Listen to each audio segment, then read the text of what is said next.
Sa mga taga-ICI, tinulungan na namin kayo mag-imbestiga sa mga substandard na project ni Congressman Sandro Marcos sa 1st Congressional District ng Ilocos Norte.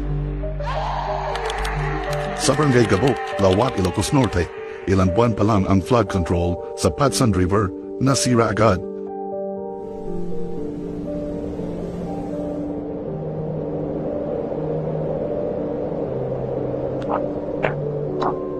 Ito sir, Padsang River ko eh. O sir eh, ayun lang. Lagyan lang ng parang tinanggal yung mga seed pile na umiyak. O sir, pangalawa na to kasi. Sir, yung dati kasi nasira, tapos nilagyan, tapos nasira na naman, tapos ito na. Ito na. Bali, 1 year lang siguro, ganun. Pangalawa na sir. Pang isang taon na sira sir.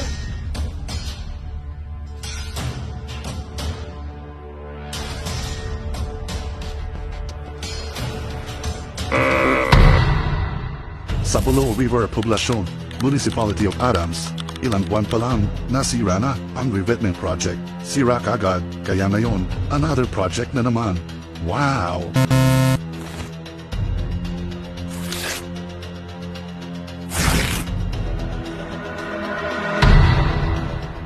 At sa Padsan River, sa Sarap, Ilocos Norte, bagong flood control, gumuho na. Sa aerial view, makikita ang laki ng sira. Sayang ang pera.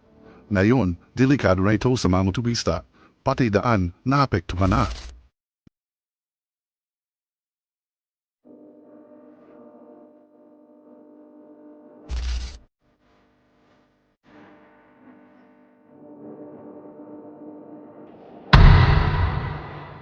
Oh, ayan na ay si Ari. Bisitahin niyo naman ang baluarte ni Charis.